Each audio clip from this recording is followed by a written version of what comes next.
सुनो जी, प्रतीक आ रहा है अपनी नई नवेली दुल्हन को लेकर हनीमून के लिए। अभी उसी का फ़ोन था, नम्रता ने उत्साह के साथ कहा। सुमंत बिना कोई प्रतिक्रिया व्यक्त किए अखबार में नज़रें गड़ाए चाय की चुस्कियां लेते रहे। नैनीताल जैसे हिल स्टेशन पर रहने वालों के लिए मेहमानों के आने की खबर अखबार की चटपटी खबरों की तुलना में मामूली सी बात होती है। अपने यहाँ ही ठहरेंगे, नम्रता ने फिर से ध्यान आकर्षित करने का प्रयास किया। कब आ रहे हैं? खबर पूरी पढ़कर अखबार रखते हुए सुमंत ने निर्लिप्त भाव से पूछा। इसी महीने की 16 तारीख को 3 दिन का कार्यक्रम है, पर मैंने तो इसी दौरान मयंक के यहाँ जाने का कार्यक्रम बनाया था। बेचारा इतने सालों से कह रहा है। मयंक सुमंत के घनिष्ठ मित्र है। अल्मोड़ा में उनका फार्म हाउस है। काम के सिलसिले में वो अक्सर नैनीताल आते रहते हैं और हर बार दोस्त से मिलने उनके घर अवश्य आते हैं। 2-3 बार तो पत्नी के साथ भी आ चुके हैं। वो भी मियाँ बीवी दो ही प्राणी हैं। सुमंत की तरह उनके बच्चे भी विदेश में बस चुके हैं। वो जब भी आते हैं इतने आग्रह से सुमंत और नम्रता को अपने फार्म हाउस पर आने का निमंत्रण देते हैं कि अब तो ना जाने पाने पर उन्हें शर्मिंदगी होने लगेगी। पर क्या करें, सुमंत को अपने काम से फुर्सत ही नहीं है। अब इतने सालों में कार्यक्रम बना तो प्रतीक के आने की सूचना आ गई। प्रतीक नम्रता की मौसेरी बहन का बेटा है। नम्रता उसकी शादी में नहीं आ पाई थी, पर फ़ोन पर बधाई देते हुए उसने आग्रह किया था कि वह हनीमून मनाने नैनीताल आ जाए। और अब जब वह आ रहा है तो वो कहीं और कैसे जा सकते। नम्रता ने सुमंत को अपनी मजबूरी बताई तो वो मान गए। ठीक है, फिर कभी सही, कहकर वह तैयार होने चले गए और नम्रता खुशी खुशी प्रतीक और बहू के स्वागत की तैयारियां करने लगी। अतिथि देवो भव की भारतीय संस्कार नम्रता के कुछ ज़्यादा ही गहरे पड़े हुए हैं। इसीलिए आए दिन आने वाले मेहमानों की स्वागत आवभगत करते उसे जरा भी उकताहट नहीं होती, बल्कि दिल उल्लासा और स्फूर्ति से भर उठता है। वरना वही नित्य की नीरस दिनचर्या। सुमन तो सुबह के गए देर रात तक घर लौटते हैं। नम्रता भला टीवी मैगजीन और बाई के संग कितना वक्त बिताए। फिर ज़्यादातर मेहमान घूमने आते हैं जो सवेरे नहा धोकर निकलते हैं तो देर रात तक खाना खाकर ही लेटते हैं।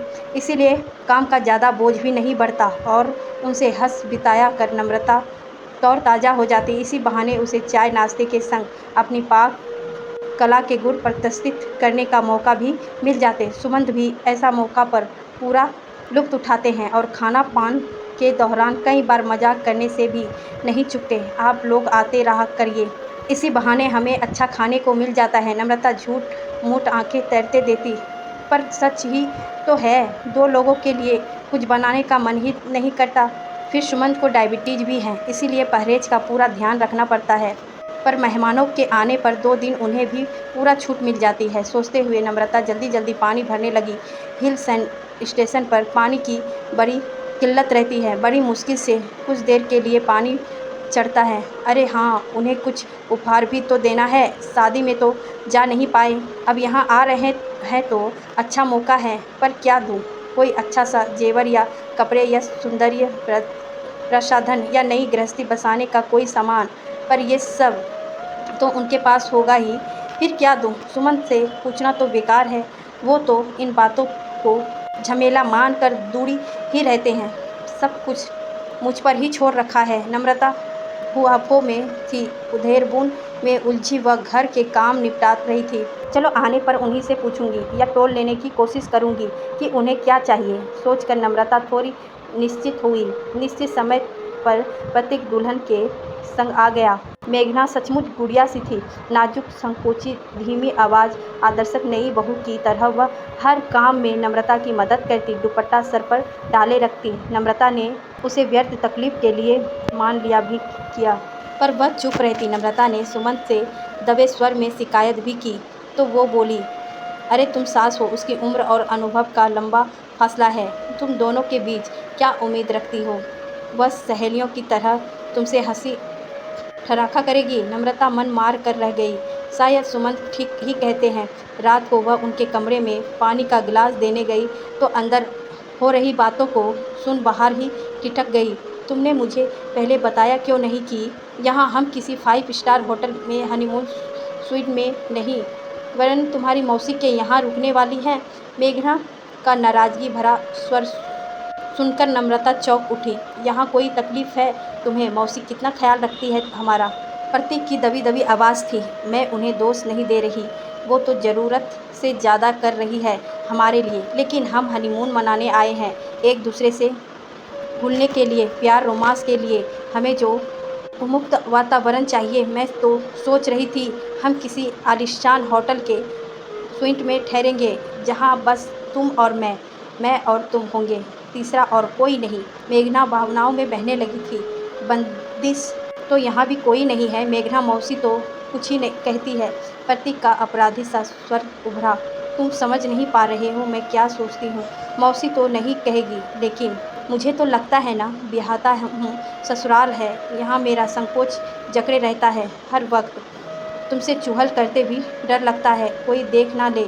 मैं तो इतनी उमंग से जीन्स टॉप, परदेसी नाइट और जाने क्या क्या संग लाई थी, पर अब यहाँ मेघना के स्वर में हम हताशा छलक उठी थी। नम्रता का मन ना चाहते हुए भी उसके प्रति सहानुभूति से भर उठा। ठीक ही तो कह रही है बेचारी, हनीमून को लेकर नवविवाहित के दिल में कितने अरमान होते हैं, यह भला मुझसे बेहतर और कौन समझ सकता है। नम्रता अतीत की वादियों में गुम होने लगी। शादी से कुछ दिन पूर्व ही सुमन की छोटी मोटी नौकरी लगी थी। हनीमून पर जाने जितना पैसा उनके पास नहीं है। ना जाने जानकर मुझे बहुत आघात लगा था। सिनेमा देखकर, सहेलियों से सुनकर, हनीमून के जो ख्वाब संजोए थे उन्हें बिखरता देखकर मुझे घोर पीड़ा हुई थी। आज सुमन हर तरफ से संपन्न है। हिल स्टेशन पर हमारा घर है। हर 2-3 साल में हम विदेश घूमने जाते हैं। लगभग पूरा विश्व घूम चुके हैं, पर हनीमून न मना पाने का स्वतंत्र आज भी दिल में सूल की तरह चुभता है। मैगजीन्स में जब हनीमून से जुड़े संस्करण पढ़ती हूँ तो दिल में एक खालीपन उतर आता है। इस मधुर एहसास से मैं क्यों वर्जित रही। आगे का वार्तालाप सुनो। बिना नम आंखों लिए नम्रता जाकर अपने बिस्तर पर लेट गई। सवेरे वह सोकर उठी तो सिर भारी हो रहा था। मेघना को उसकी बिगड़ी हुई तबीयत का एहसास हो गया। लाइस मुझे बताया क्या करना है, मैं बना देती हूँ नाश्ता। अरे नहीं, अरे राम्या आकर बना देगी, तुम नहा धोकर लो। यहाँ पानी की थोड़ी दिक्कत रहती है, कब नल आता है कब बंद हो जाता है पता ही नहीं चलता। ठीक है, मुझे बाल धोने हैं और कुछ कपड़े भी, थोड़ी देर लगेगी, कहकर मेघना नहाने चली गई। सुमंत ऑफिस निकल चुके थे। तभी प्रतीक का एक दोस्त, जिसकी हाल ही में यह नौकरी लगी थी, उससे मिलने आ पहुँचा। नम्रता चाय नाश्ता तैयार करने रसोई में घुस गई। दोनों दोस्तों बातें में तल्लीन हो गए। और बता यार, कैसा लग रहा है शादी करके? तू कुछ उखड़ा उखड़ा सा क्यों लग रहा है? कहीं भाभी से झगड़ा तो नहीं हो गया? अरे यार, हनीमून मनाने आया है तो मस्ती करना नहीं, बस ऐसे ही। मुझसे छुपा रहा है, अपने यार से छुपा रहा है। ठीक है भाई, शादी के बाद दोस्त पराये हो जाते हैं। चाय नाश्ते की ट्रे रखकर नम्रता लौट तो आई, लेकिन कान उधर ही लगे रहे थे। देखिए प्रतीक क्या कहता है। ऐसी बात नहीं है यार, उसे दरअसल शिकायत है कि हम किसी 5 स्टार होटल में क्यों नहीं रुके, जहाँ खुलकर रोमांस किया जा सकता था। प्रतीक ने धीमी आवाज़ में कहा। हाँ तो इसमें गलत क्या है? ठीक ही तो कह रही है भाभी। अरे क्या खा ठीक कह रही है, तू तो उसी का पक्ष लेगा। अभी जुम्मा साल भर हुआ है नौकरी लगे, बड़ी मुश्किल से इतना बचा सका हूँ कि उसे ऐसी में यहाँ ला सका और अच्छे से घूमने फिरने, खाने पीने का खर्च उठा पा रहा हूँ। 5 स्टार होटल में रुकते तो सारा पैसा स्वीट के किराए में ही निकल जाता। तो यहाँ बात भाभी को क्यों नहीं बताया? बताई थी कल रात, कहने लगी कि पहले बताना चाहिए था। उधर ले लेते किसी से, या नहीं आते? अब बताओ, गृहस्थी की नींव ही उधर के हनीमून पर कैसे रखता। लौटकर उधार चुकाने में हनीमून का सारा नशा ही निकल जाता। और आते क्यों नहीं? अरे शादी का कोई रोज़ रोज़ होती है क्या? ज़िंदगी में एक बार शादी होती है, और एक ही बार हनीमून। रोमांस के ऐसे मधुर पल भला और कब मिलेंगे? लेकिन तुम लोग तो मधुर पलों का आनंद लेने के बजाय आपस में लड़ रहे हो। इसीलिए तो रात से मन खराब है। यहाँ बताने की हिम्मत नहीं पड़ी। सोचा अभी से क्यों नहीं उसका मूड खराब करूँ। पहुँचकर अपना मजबूरी समझा दूँगा, समझ जाएगी। आदमी को जितना मिल रहा है, क्या उसी में संतोष नहीं करना चाहिए? कल को और कमा लूँगा तो देखना, उसे प्लेन में देश विदेश घुमाऊँगा, महंगे से महंगे होटल में ठहराऊँगा, पर दोस्त अभी ये सब मेरी सामर्थ्य से बाहर है। चादर से बाहर पाँव निकालूँगा तो दुनिया के सामने नंगा हो जाऊँगा। प्रतीक के स्वर में हताहस उभर आई थी। दोस्त ने सत्वाना में उसकी पीठ थपथपाई और चला गया। अपनी आंखों में नमी महसूस कर नम्रता ने उन्हें तुरंत पोंछ डाला। प्यार भी कभी कभी कितना मजबूर हो जाता है। रात में नम्रता को मेघना सहानुभूति हो रही थी, तो अभी प्रतीक से शायद दोनों अपनी अपनी जगह सही होते हुए भी कुछ मायने में गलत हैं। मेघना को समझना चाहिए कि पैसे बहुत कुछ होते हैं, सब कुछ नहीं होता। सुखी गृहस्थी जीवन के लिए एक स्त्री को पग पग पर समझौता करना होता है। अभी तो शुरुआत मात्र है। दूसरी ओर प्रतीक को चाहिए था कि वह मेघना को विश्वास में लेकर ही यहाँ आता। आकाश में ऊंची उड़ान भरते हुए पंछी के अचानक कतर दिए जाए तो वह लड़खड़ाएगा ही। फिर भले ही आप कितना ही सहारा दो, संभालने में वक्त तो लगेगा ही। नम्रता गहन सोच में डूब गई थी। वो दोनों घूमने निकले इससे पूर्व ही वह एक फैसला ले चुकी थी। बच्चे कहते हुए अच्छा तो नहीं लग रहा, पर मजबूरी है। दरअसल उनके एक घनिष्ठ दोस्त की बेटी की शादी अचानक तय हो गया है। लव कम अरेंज वाला मामला है, तो हमें कुछ दिनों के लिए वहाँ जाना पड़ रहा है। तुम चाहो तो यहाँ रुक सकते हो, मैं चाबी दिए जाती हूँ, लौटते वक्त पड़ोस में दे जाना। नहीं मौसी, उसकी ज़रूरत नहीं है, आप निश्चिंत होकर जाइए, हम अभी होटल में शिफ्ट हो जाते हैं।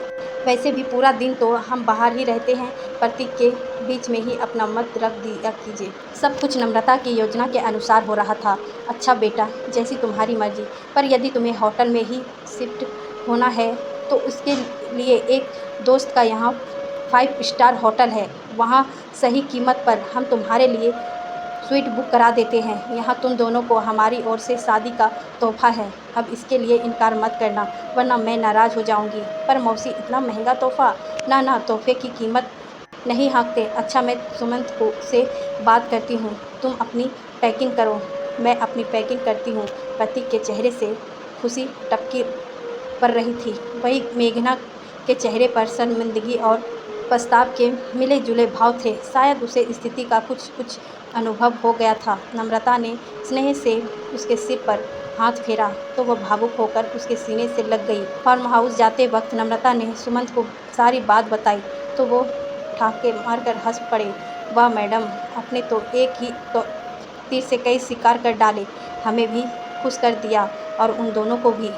लेकिन उस सबसे ज़्यादा खुश तो नम्रता स्वयं थी। एक गृहस्थी को शुरुआत में ही दर्द जाने से बचाकर उसने ज़माने भर की खुशियाँ हासिल कर ली थी।